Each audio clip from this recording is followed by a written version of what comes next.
Today we will discuss a topic that I have mentioned many times in my lectures in passing, but today we're going to shed a little bit of extra light, and it is especially relevant given the circumstances right now in Gaza and in Palestine, and that is our history as a Muslim ummah, our relationship with the Jewish people for the last 2,000 years before the creation of Israel, for the last 15 centuries. Because the fact of the matter is that it is truly sad in light of our contributions to the survival and the flourishing of these demographics that they seem to ignore and neglect all of these centuries of positive interactions. Because the fact of the matter, once again, Christian Europe treated this demographics in a very different way than we did. And multiple times in history, the Muslim ummah and the Muslim civilization played a vital role in protecting hundreds of thousands of persecuted Jewish people. So we need to be aware of this, and we need to know our own history. And again, only so much can be said for the history of 15 centuries. But as you're roughly aware, we went over this in detail this earlier part in a number of lectures. In the year 70 CE, in the time of Jesus Christ, after Jesus Christ, the second temple was destroyed, and so Judaism once again had its diaspora. They fled across the globe, so they didn't have a land. For the next 2,000 years, where were the Jewish people? Under Christian and then Muslim rule. For 1,500 years before 1947, 1,400 years before 1947, where were the Jewish people? Either in Christian lands or in Muslim lands. Okay, what is the difference between how the Jewish people were treated in Christian lands versus how they were treated in Muslim lands? This is the summary we're going to be discussing today. And of course, the goal is to pique your curiosity. The goal is to start you on the journey. Obviously, in 15-20 minutes, only so much we can do. We need to understand Christianity from its inception has been extremely intolerant of the Jewish people. Why? Because according to their theology, what did the Jewish people do to their own God, to the Son of God? Well, according to their theology, what did they do? They murdered the Son of God. So from the beginning, there's a term that is found in Christian literature. I'm not inventing this term. It's called Christ killers. This is what they called the Jewish people, Christ killers. And that is why, generally speaking, in ancient Christianity, medieval Christianity, Jewish people were not treated as equal citizens. They didn't have the right to own property in most of European history. They were forced to live in special areas. The ancient term for this in Venice, the Venetian term, is still used in English. Guess what that term is? Ghetto. That term, ghetto, where does it come from? Now we use ghetto to mean what?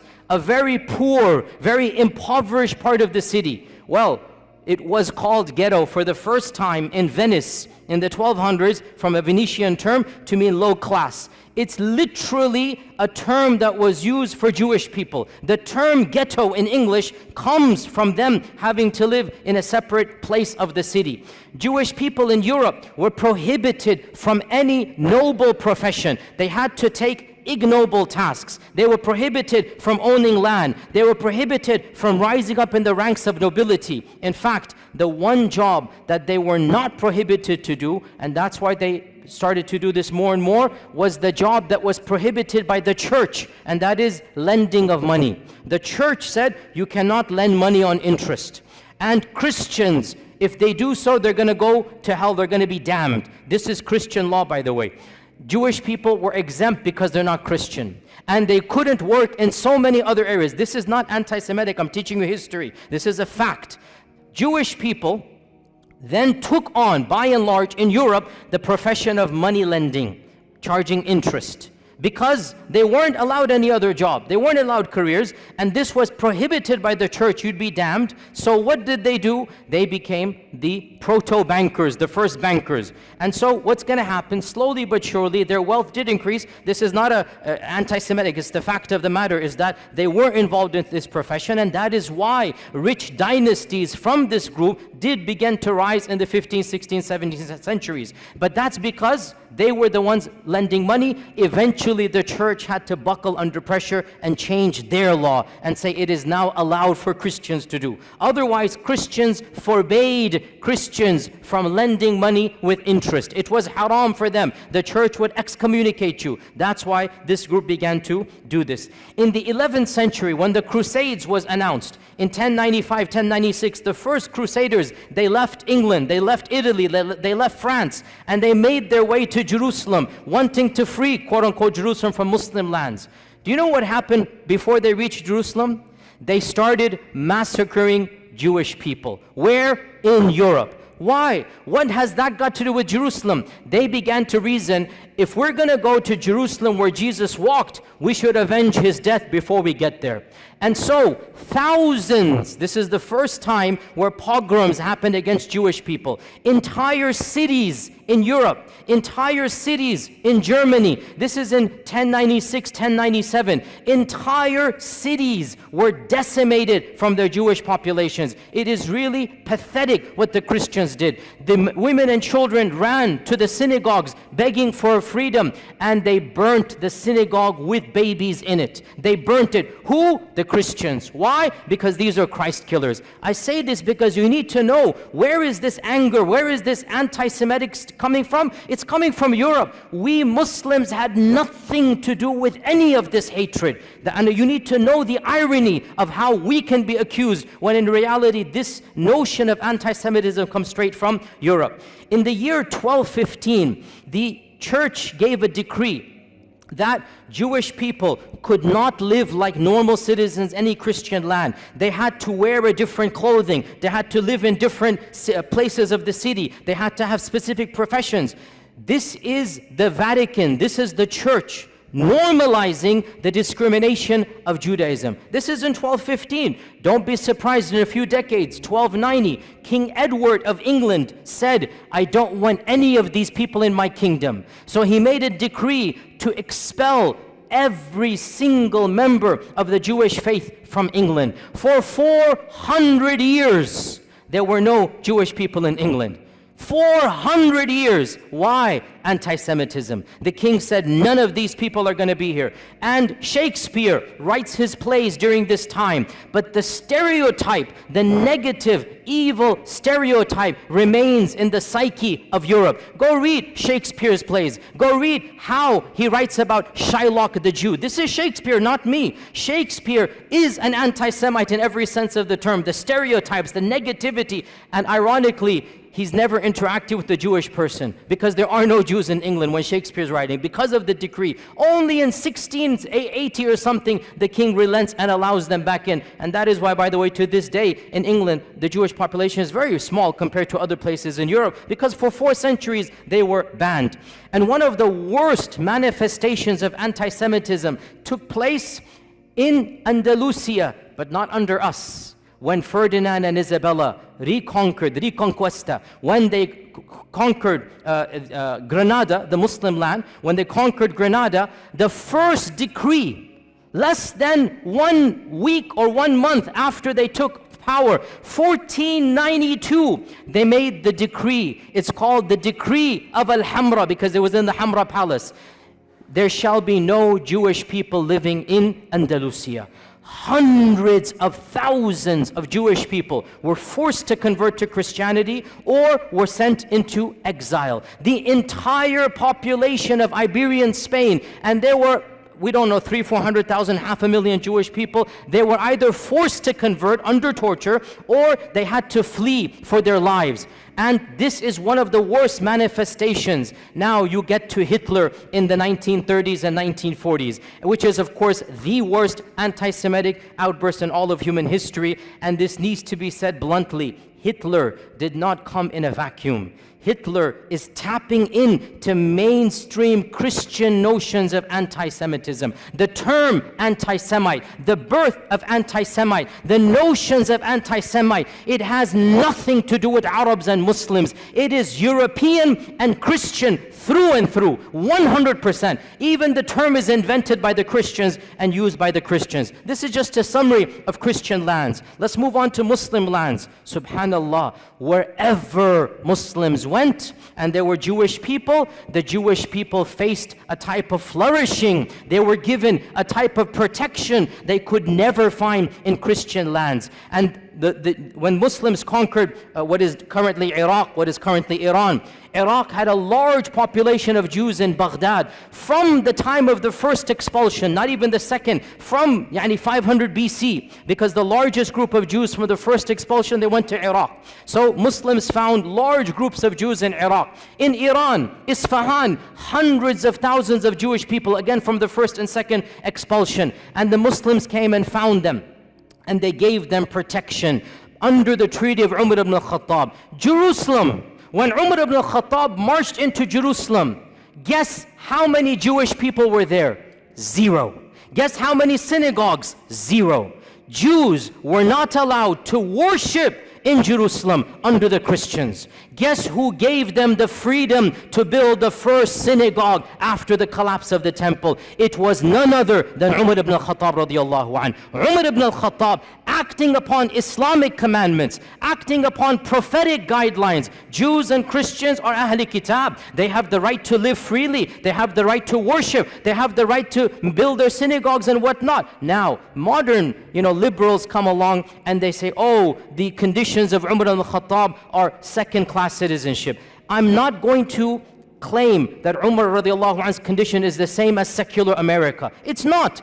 But we're not comparing Umar ibn al-Khattab to secular America. Secular America is a different notion where religion plays no role. In the Islamic scheme of things, religion plays a vital role. So if you're a Muslim, yes, you get perks and privileges, no doubt about that. And if you're Ahli Kitab, there's certain things. For example, you cannot convert people to your faith. For example, the synagogue minaret, or the temple in the synagogue cannot be higher than the minaret of the mosque. I agree, these are conditions, but we're not comparing Umar ibn al-Khattab to modern liberalism. We're comparing Umar ibn al-Khattab to the rest of the world. The fact of the matter, never once in all of Islamic history was there a policy to kill all Jews. Was there a policy to persecute all Jews? Was there a policy to expel all Jews? So Umar ibn al-Khattab radiyallahu anh allowed the Jewish people to come back into Jerusalem. This is the first time they could come back and build the first synagogue under the Khulafa al-Rashidun. And the rest, as they say, is history. That in Baghdad, when the Abbasids made their Baytul Hikmah, the famous house of wisdom, they hired the most competent translators regardless of their background. And because Muslim people weren't studying ancient Greek and whatnot, some of the best translators were from a Jewish background, because they're the ones studying ancient Greek, ancient Latin. And so Baytul Hikmah hired the top Jewish minds to be in charge of the House of Wisdom. And when the Fatimids and when the Umayyads of Spain instituted their own Baytul Hikmah, because they wanted to compete. There are 3 khilafas. They wanted to compete with one another. So they made their own institutes of publishing. They also hired the best and brightest minds, regardless of their background. Jews and Christians were at the top of this list. You have to understand why. Muslims weren't studying ancient Greek and whatnot. These civilizations were. So the Khulafa and the Sultans hired these people and gave them the best salary so that they can work with them. And one of the most interesting examples in our own history in Andalusia was under the Ta'ifa kingdom of Granada in around 1000, 1030 CE, like basically literally 1000 years ago, literally 1000 years ago. The prime minister of Granada, the Sultan was Muslim, the prime minister was a rabbi, and his name is Ismail ibn Naghrilla, Ismail ibn Naghrilla. And he was a rabbi. He was a learned man. He rose in the ranks until he became the prime minister of Qurtuba.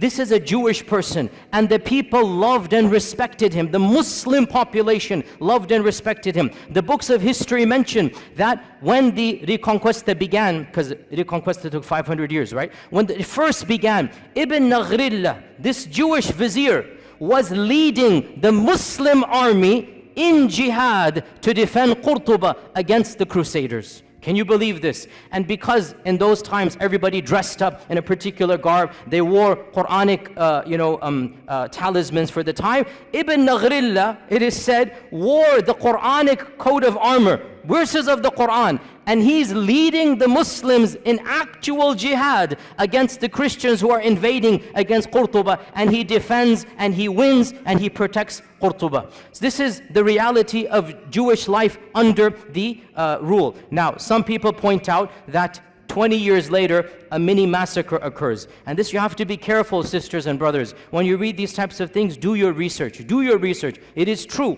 a mini massacre occurred against the Jews of Qurtuba. But why? I'll tell you why. You won't find this too often, because people just want to say, oh, the Muslims rebelled and they massacred hundreds of Jewish people in Qurtuba. It's true, but I'll tell you the story. This guy, Ibn Naghrillah, he died and he was buried with honors. His son, 21 years old, was given the next viziership as an honor, that your father was the vizier, you become the vizier. His son is Yusuf ibn Naghrillah. Yusuf turned out to be a traitor. And the first thing he does, he writes a letter to the next kingdom. If you invade on such and such a date, I'll make sure you win over the kingdom, I'll distract the army and whatnot, but there's one condition, you must make me the ruler, and I'll pay taxes to you. Okay? So this guy, Yusuf, he attempted a coup d'etat. And he got his people to support him. And obviously his people were of a Jewish background.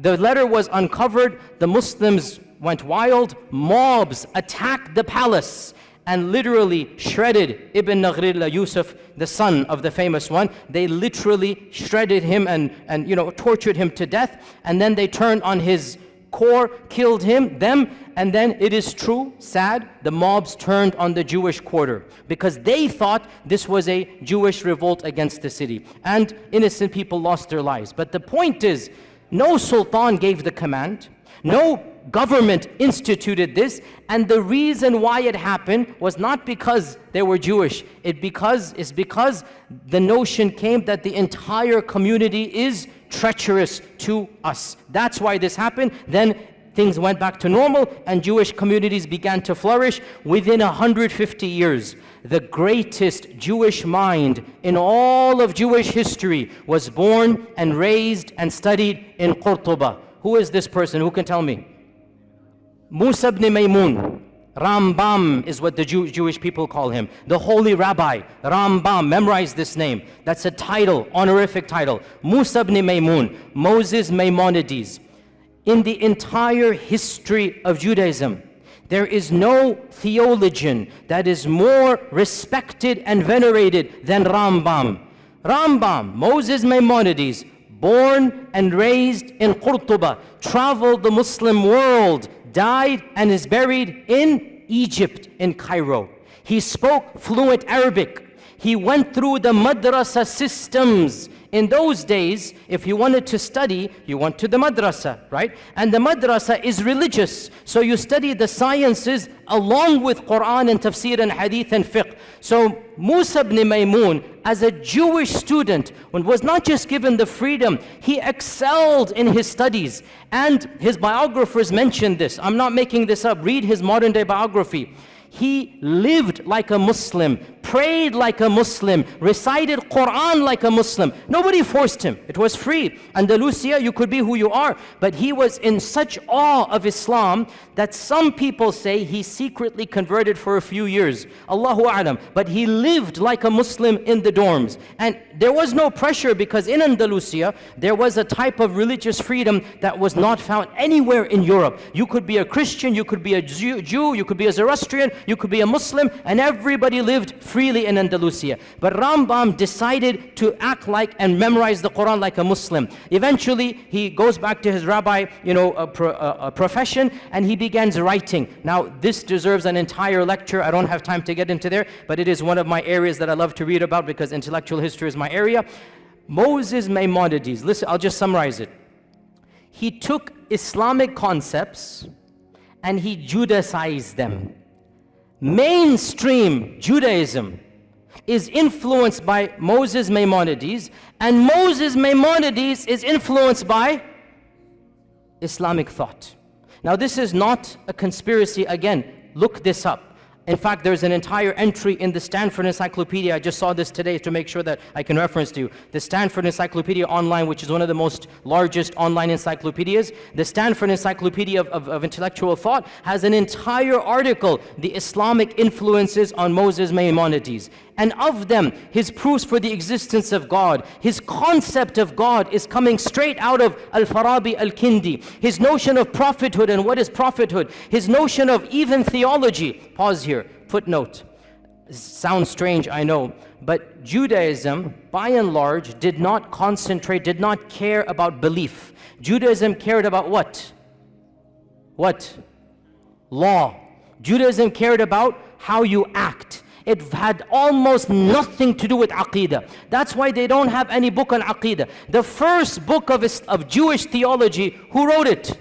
Rambam. The first book. And you read this book, and you are reading Al-Farabi, Al-Kindi. You are reading Islamic Mu'tazili thought. His conception of God, of the attributes, of Qadar, his conception of prophethood, it is coming straight out of his madrasa training. And this is now mainstream Jewish belief. I'm not making this up. This is well known. Mainstream Jewish theology is coming straight out of Andalusian madrasa. He just changed it, made it a little bit, and he wrote a creed. To this day, the righteous or the observant Jewish people, the first thing they do when they wake up, they read Moses Maimonides' one-page creed. And it begins, Ana mu'minu, I believe in, just like Aqidah Tahawiyya, just like other Aqidas, it literally begins, I believe in, and there's 13 points. I believe in God, there is one, la sharika la type of stuff, literally coming out of Islamic thought. He has no partner, cannot be described in this and that, literally goes through, and it goes all the way, and I believe in resurrection, I believe in the Messiah that's going to come, one of the 13 points, I believe in the Messiah.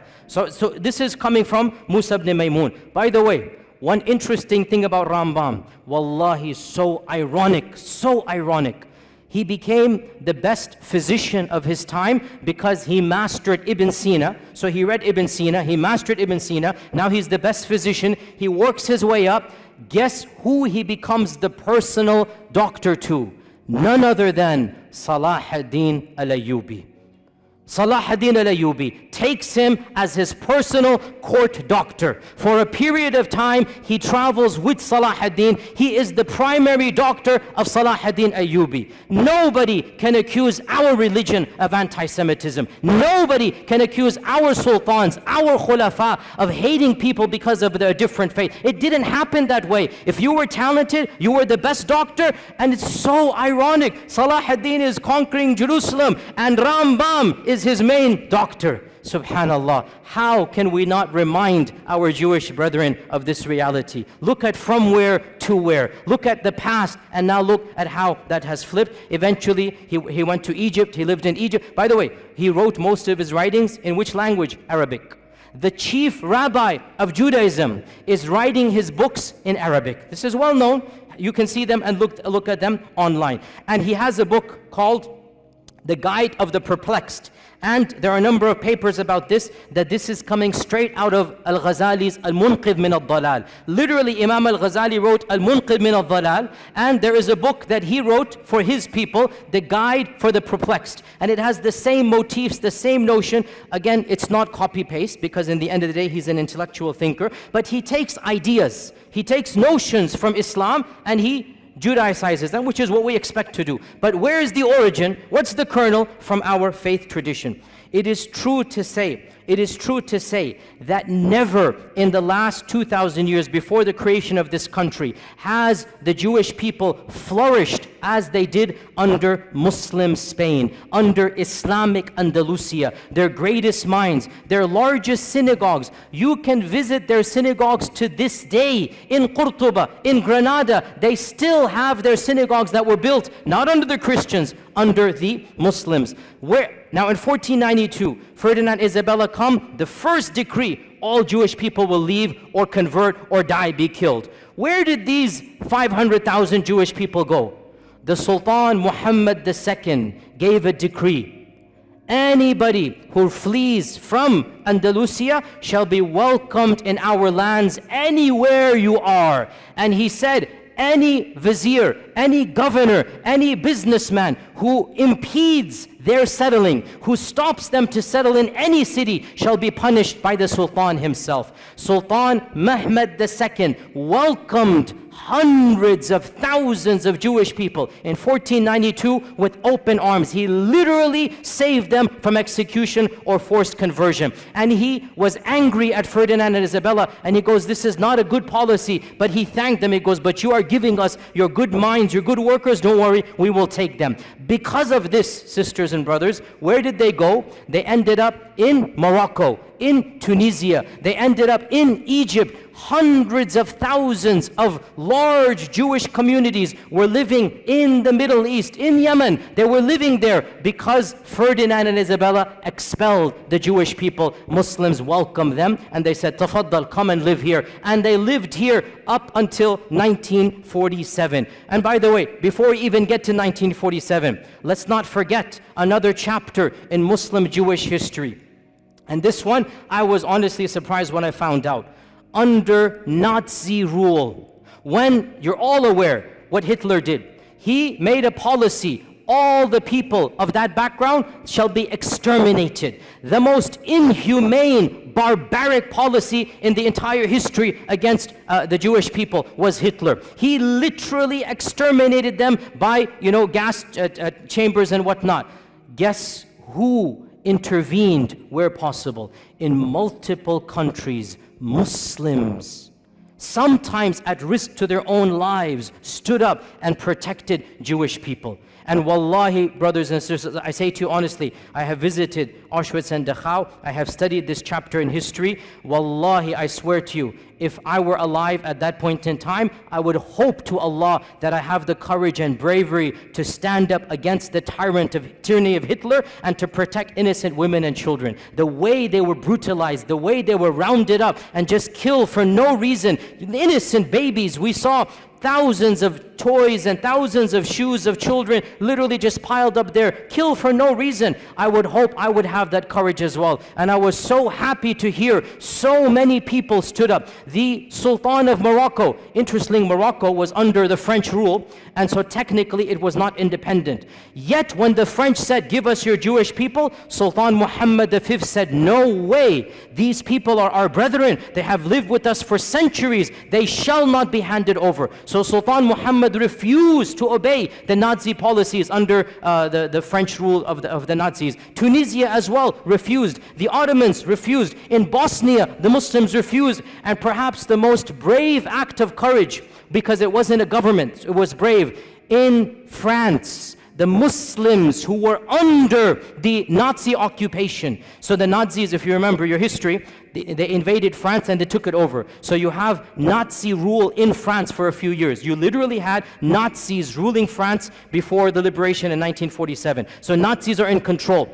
Muslims were allowed to live as second-class citizens.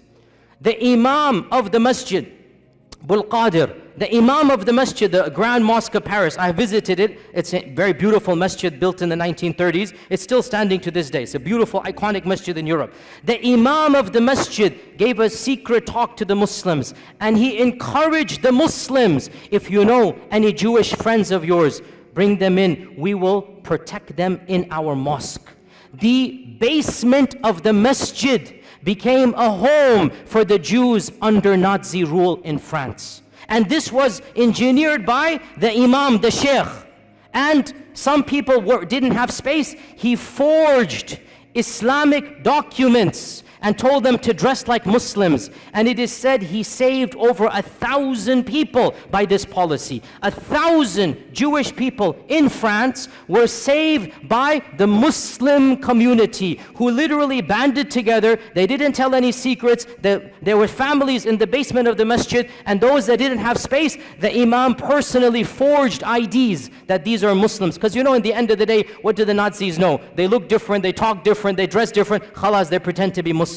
This is what you call Islamic rule. This is what is akhlaq of the Muslim. When this tyrant comes, you're not going to allow him to do this. You will protect them. And so it is truly sad that all of this history has been completely forgotten. What happened? Obviously you're aware, in 1947, it is estimated there were around less than 1 million Jewish people living in Arab and Muslim lands. Less than 1 million, maybe 900,000. That's a huge number, by the way, especially after World War II. After World War II, you had more Jewish people across the Middle East and Arab lands than anywhere in Europe, right? So almost 1 million living in Yemen, in Cairo, in Iran, in Morocco. These are all people of Jewish background. What happens in 1947? The country of Israel is formed, and they make a call, a plea, that if you come here, you will be given perks and land. If you come here, you will be given a better economic status. And so majority of them migrated. Why did they migrate? Put yourself in their shoes. It's their land,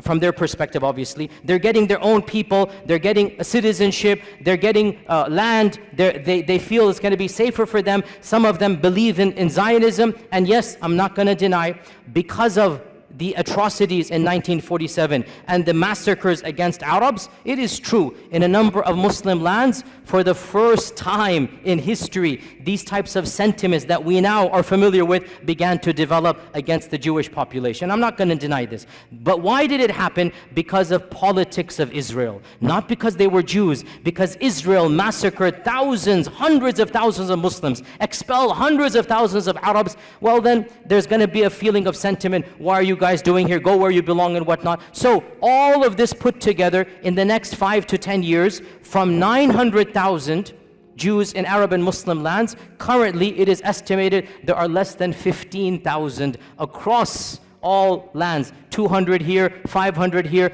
all of them have come to Israel. But one final point, and with this we conclude. Subhanallah, this is something you need to know, O Muslims. This division of living under Muslim, living under Christian, it had and has and continues to have a profound impact on the demographics of the country of Israel. Judaism is divided into multiple groups. The 3 most important groups: number 1, Ashkenazi; number 2, Sephardim; number 3, Mizrahi. These 3 divisions go back to whether they were living under Europe or under Muslim rule. And the most Europeanized Jewish people are the Ashkenazis. These are the ones, they never lived under Muslim lands. These are the ones, they have a different cultural background. They're more European. Generally, they're more secular. Generally, they're the ones in charge. Generally, they're socioeconomically privileged, and they're the governments ever since the founding of Israel. Sephardim are those Jewish people that were kicked out of Andalusia. And Mizrahi are the Jewish people who lived in Arab lands, Yemen, Iran, other places for many millennia. They are the smallest. Generally, Sephardim and Mizrahi are more pious. They're more orthodox. They're more religious. They're more believing in God. And a lot of you don't know this. In Israel, they are treated like second-class citizens. In Israel, because they can tell by your looks, they can tell by your name, they can tell by your culture. The Ashkenazis, who have a white skin color, are the superior class. And of course, there's even a lower category, the Falasha, which are coming from Ethiopia, and you should see how they are treated in Israel. They are the lowest of the low. But above them are the Mizrahis, and above them are the Sephardim. Sephardim and Mizrahis, they are ghettoized in Israel. in the 40s and 50s, they were not given the land they were promised. They were not given the perks that the Ashkenazis were given to. They were not given government positions. And this caused, I'm not joking, you can look this up, in the 60s and 70s, political parties, some of them semi-violent, from the Sephardim, from the Mizrahi, were formed to fight against whom? Against whom? The Arabs? No, Ashkenazis. To fight for their rights. And these days there is a massive party in Israel called the Shas Party, S-H-A-A-S, the Shas Party. It is the fourth or the fifth largest party. It is a party that was founded to protect the rights of the Arab Jews, i.e. the Sephardim and the Mizrahi Jews, so that they have equal rights as the Ashkenazis. You have to realize racism is rampant in that group of people, even amongst their own. Any Jewish person who lived in Muslim lands, who spoke Arabic, who comes from an Arabic culture, is not treated with the same respect as the Europeans. And this is well known, open secret. Go look it up, go do your research in this regard. So this is one point. And then I want to conclude on this point, sisters and brothers, and that is that we are not mentioning this. Wallahi, we are not mentioning this to remind them of a debt they owe us. No. We did this because Allah told us to do it, not because of them. We did this because our Prophet ﷺ taught us this is how we treat minorities. We would do it all over again. But we just want to show the world this is Islamic law. This is Islamic Sharia. The freedoms that they had, the intellectual, curiosities, the books that they produced, they couldn't produce a fraction of them in Europe in medieval times. And that is what we give to the world. It is truly sad. And we don't say this as a debt or a favor. We're just pointing out the facts. It is truly sad that the same descendants of those whom we saved, those who were given refuge with us, they have flipped the script and they are doing what Hitler did to them, they are doing to the very people who protected them. And we just say this as a historical fact and record. Otherwise, we complain to Allah and Allah alone. These are facts we should all know, and we are proud as Muslims of our history, and we're proud of our Sharia, and there's nothing to be ashamed of. Alhamdulillah, thumma alhamdulillah, and inshallah we'll continue in the same vein. Jazakumullah khair. Assalamu alaikum wa rahmatullahi wa barakatuh.